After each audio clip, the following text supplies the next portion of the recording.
The original authors of the 2010 Cary Institute of Ecosystem Studies Road Salt Report. He received his PhD from the University of Georgia, and Stuart studies the ecology of streams and rivers with a focus on nutrient cycling and food web dynamics, and is committed to carrying science from discovery to dissemination. For 20 years now, Stuart has been studying how road salt moves through our landscape and into our waterways. And Stuart will be presenting today on salt in Dutchess County waters, where, when, and why? So what? Thank you, Stuart.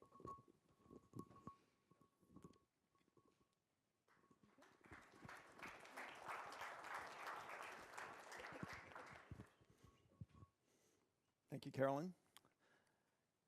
So firstly, I'd like to thank everyone for coming out today. I think we have a big audience and a good audience because the practitioners are really the folks we're trying to get to here.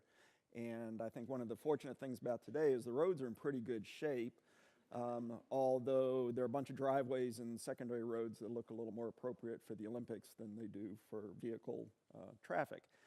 The second thing I'd like to start off with is acknowledging Vicki Kelly, who is here somewhere. Hi, Vicki. Vicki is the leader of our monitoring program and has been absolutely essential in putting together our knowledge about road salt, as well as generating many of the studies that the Institute has done to document what's going on with road salt. So what I'm going to do to sort of get the morning started is tell you a very quick overview of what we know about road salt in the waters of Dutchess County. And frankly, you could take what we know about Dutchess County and extrapolate it with some caveats to many other places in the Northeast. This is not a unique story. Josh talked about the breadth of the issue. So the same kinds of patterns we see here, frankly, they're probably better documented here than other places, but the same kinds of things are happening everywhere. So I'm going to tell you the take home at the beginning and the end. Just in case there's any lack of clarity. So the first is there's a trajectory to this problem. Road salt, we didn't start yesterday using road salt, and we're not going to stop tomorrow. So this whole issue has been with us for a while, and it's going to be with us for quite a long time to come. And given that there is a long-term trajectory, the sooner we sort of start addressing it and doing the best we can managing the issue, the better off we're going to be.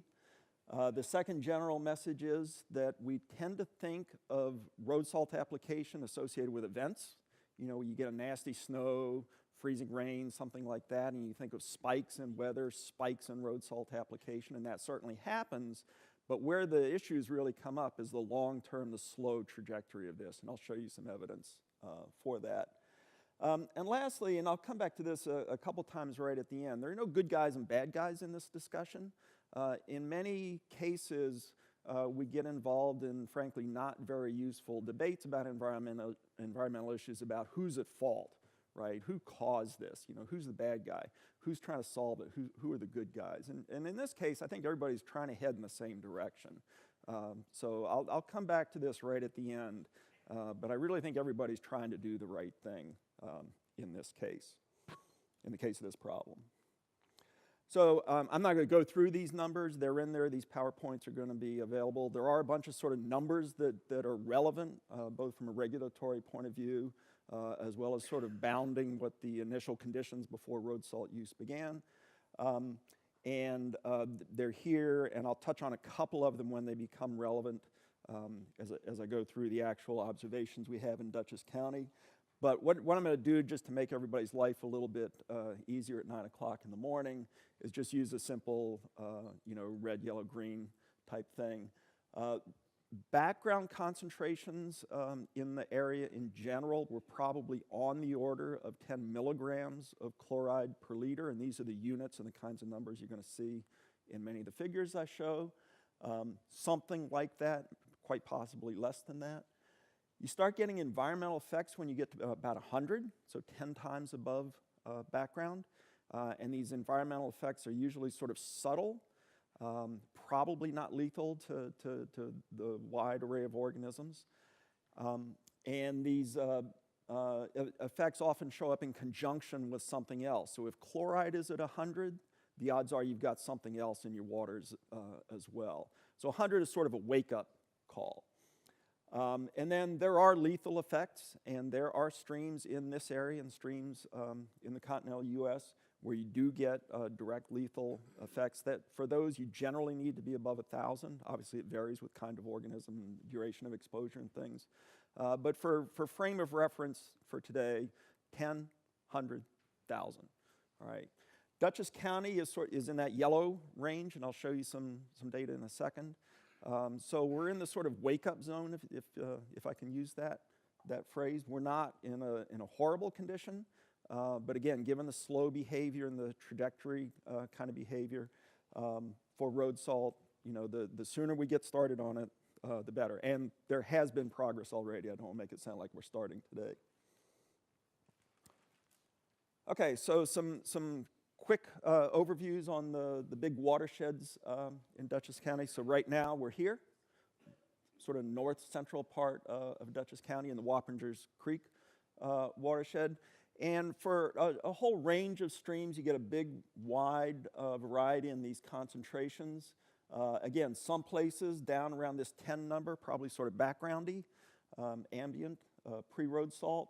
And then some pretty high numbers. Casper Kill comes right through Poughkeepsie, as high as 300 has been observed there. And you can get spikes higher than that. This would be sort of grab samples, not necessarily, you know, chasing the salt truck as it goes across the bridge or something like that. So again, we're in that range where it's time to pay attention, but we're not in any sort of dire condition quite yet. Where's this coming from? You know, the title of today's talk is road salt, so you can guess that may have something to do with it. For places where there have been good budgets of where the salt in a surface water comes from, more than 80% is road salt. There are some other sources, but it's no surprise to anybody in the room here that's either driven one of the trucks or followed one of the trucks. There's a lot of salt that goes on the road. And so the big source of input to these streams is road salt. And a few places you get some other things going on, but by and large it is road salt, and that's pretty well documented.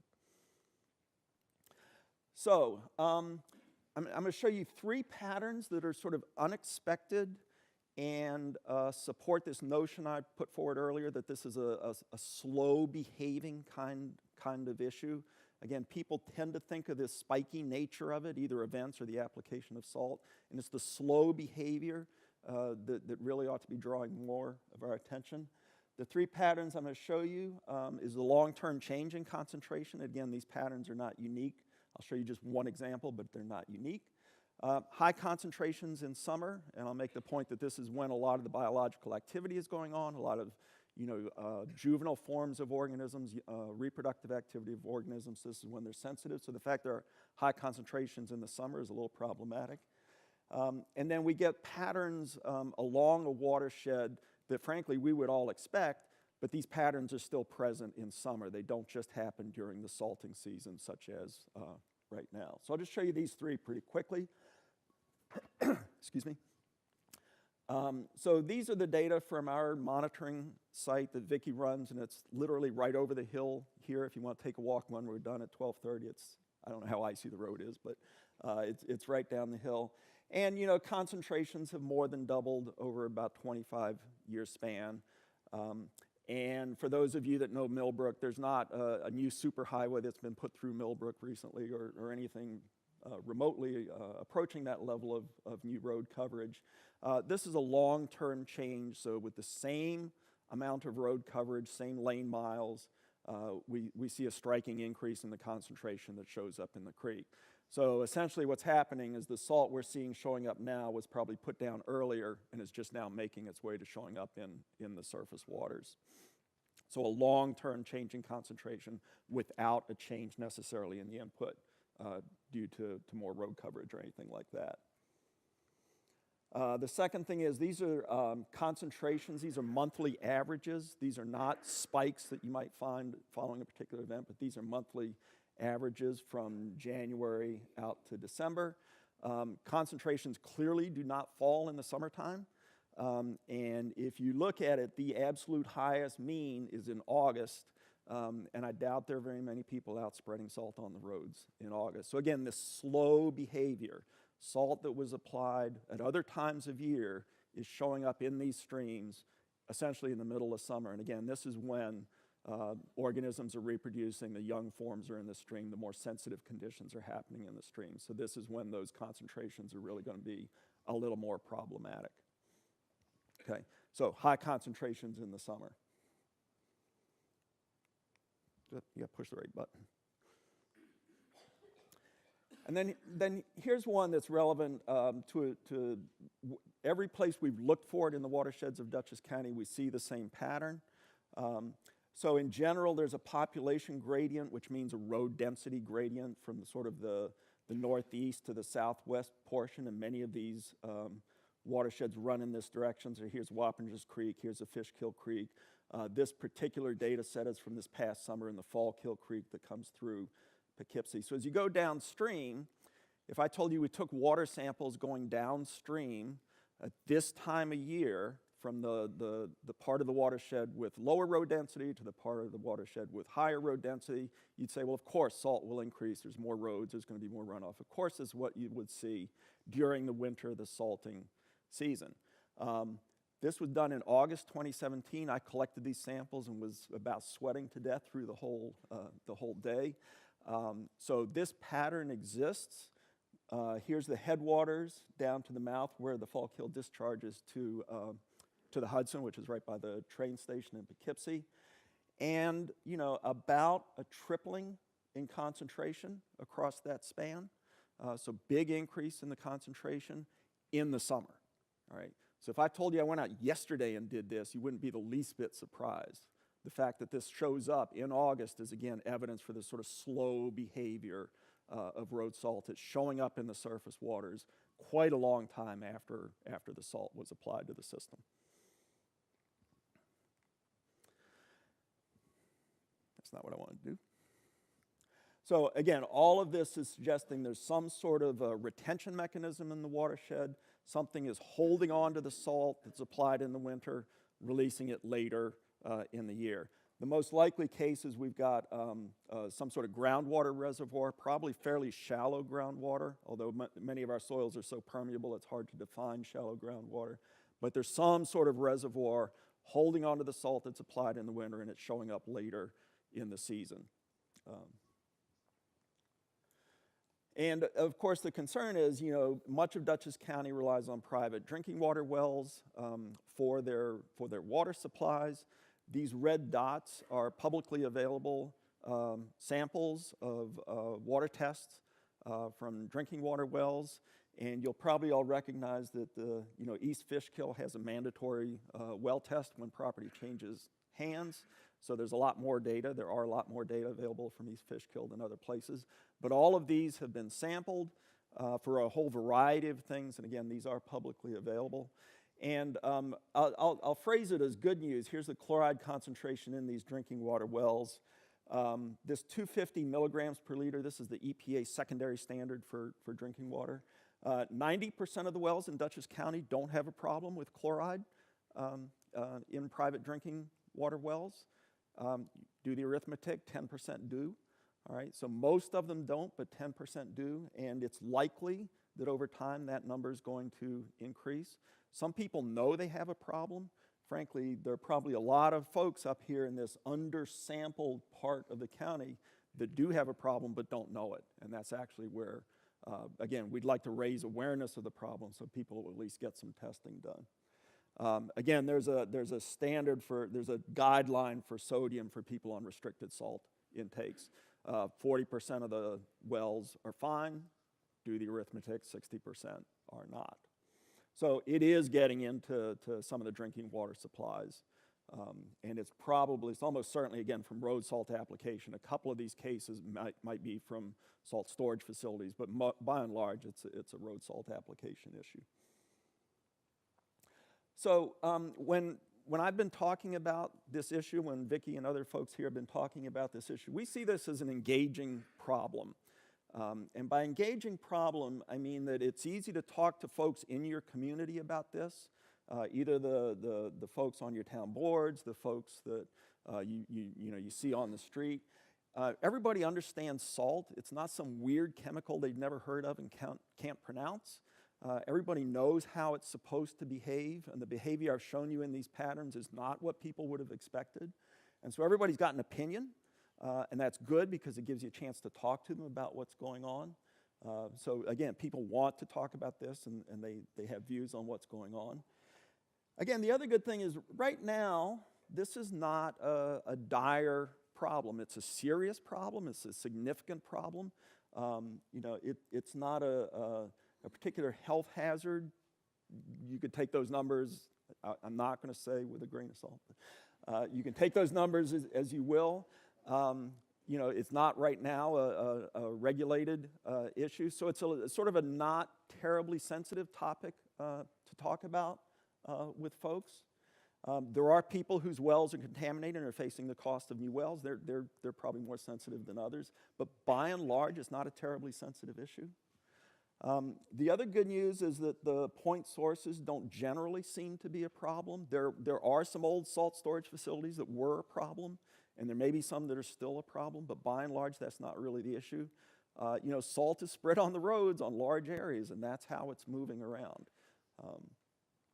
And then the last thing, and I said this in the beginning, everybody wants to use salt more efficiently. There's nobody that says, gee, I wish I could put out twice as much salt and drive the trucks twice as much as I do, and spill the stuff all over creation to no good purpose.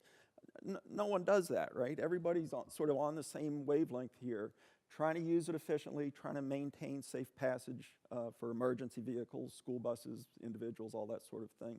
So kind of everybody's on the same page. Everybody's working in the same direction. There's not this sort of, back and forth. Again, I started off with we don't have the good guy, bad guy situation where people are overly sensitive about what's going on. So as you hear the rest of today, and we're going to transition a bit into sort of, okay, we got a problem. How about telling us what we can do about it? You're going to hear a lot more about that the rest of today. So I want you to think about long term. We didn't start the problem yesterday. We're not going to solve it tomorrow. All right, but the sooner we start, the better chance we have of sort of minimizing the future consequences. And think slowly, right? Events matter, spikes matter, but what's really causing many of the issues that we're here to talk about is this long-term behavior, the slow trends, right? And again, there's not going to be any finger pointing today. Everybody's working towards the same thing. Everybody wants to save money on how much salt they have to apply. Everybody wants to save money on how much overtime they have to spend. We don't want salt spread around in our watersheds unnecessarily. So everybody's working towards the same thing. And with that, I'd like to acknowledge Vicki again, and I'll stop, and we'll take questions depending upon what our timekeeper says. Oh, I have lots of time for questions. So.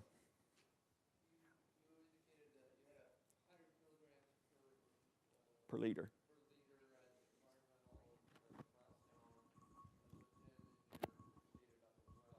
Yes.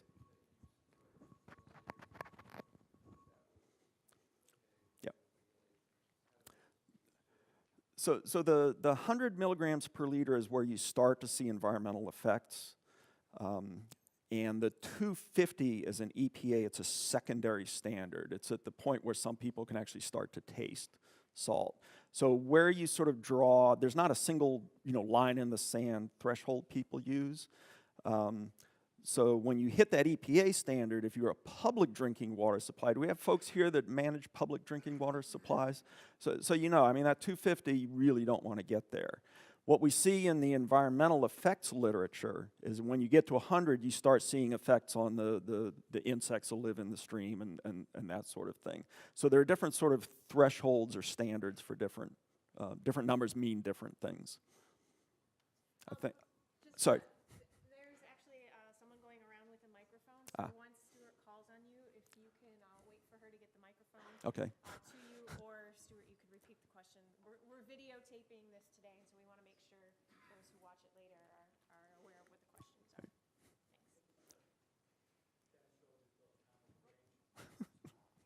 Can't hear it. Dennis Rosenfeld, Town of LaGrange. make sure you videotape my good side, please.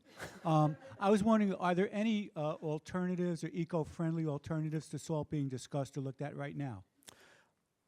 There are a lot of alternatives on the market, and I'm going to let the professionals, we've got a bunch of professionals you're going to hear about. The extent of my knowledge is that almost none of them are going to be useful at the large scale that we're talking about for maintaining the roads. In small areas, very sensitive segments of road possibly, but there are different mixtures of organic compounds, different ions, all sorts of things have been proposed and tried. Most of them, because of cost, and again, you're going to hear from the experts in a couple minutes here, because of cost, they're just not viable at the scale that we're doing right now. Whoever gets the microphone gets the next question. So the lady here had her hand up earlier. I did catch that. I could maybe do one here then next. Whatever. In terms of the contaminated wells, are you finding any differences between in shallow wells versus deep wells? That was looked at. Vicky's the lead on the paper. I believe we could not find a relationship with shallow versus deep wells. So many of the wells are in these very porous types of geology. It's glacial till. So the salt moves around quite readily. So I don't believe we saw a difference. But if Vicky will wave her hand again, she's the one that actually looked at those data hard. But I think there was no difference with well depth. The records on well depth aren't that great either, so that's the other part of the story.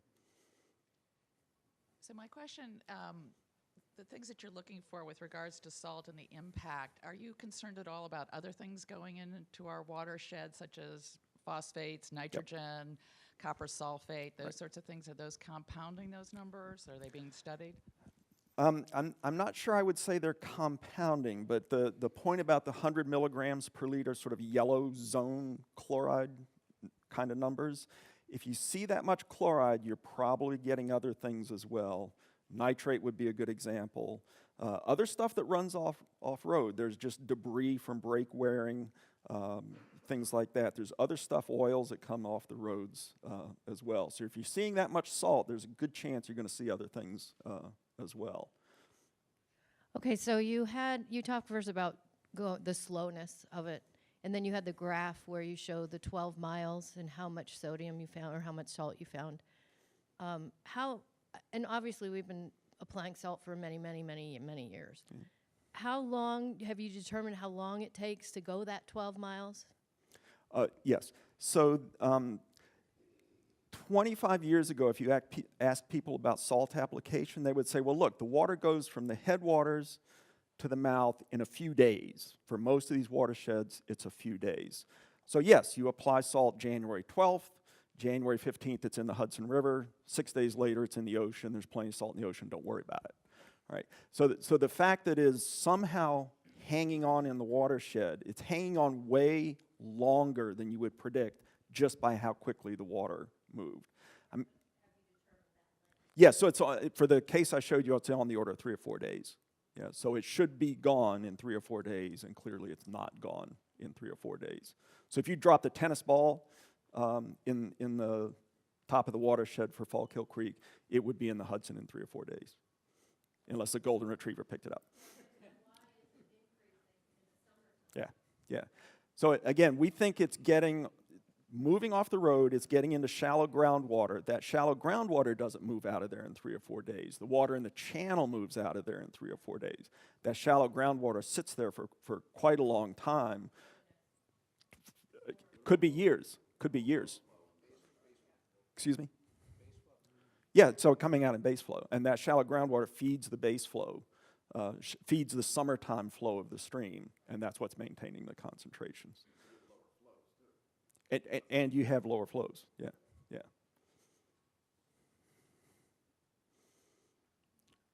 Sorry. So building on what you just said, so that increase of chloride in the summer months includes streams, not just discrete water bodies that we would expect that in where the water dries down. Right. And so what you're saying this is in stream. Sorry, this is in the stream is actually the salinity or chloride is continuing to come into the streams. Right. from groundwater base flow is what you're saying. Correct. Okay. Yeah. So the way to think about it is you can see a stream channel, right? And then around that stream channel, there's a bigger envelope of shallow groundwater, usually, depends on topography, all sorts of things. And if you get the salt out of the channel into that bigger pool, and then that pool in the summer starts feeding the water in the stream, and that's how the salt's showing up in the summer in that stream channel. This is going to be the last question, I'm told. I was just going to mention, I think the reservoir source may be, because basically what happens is you put down the salt, it melts, goes into the catch basins. Each catch basin is basically a tiny reservoir. So instead of one large shallow water reservoir, you may have thousands of tiny reservoirs, and then the summer rains flush it out. Right. And That could be the case in some of the streams in some places. The fact that we see that in the little stream right out here, you know, there aren't enough catch basins from here up to account for it. So you're absolutely right. It could be held up in infrastructure. Stormwater detention's a big deal these days, so that's part of it. But there are places where that almost cannot be the case in these less developed watersheds with much less infrastructure. So it could be part of it. It's not going to explain it everywhere.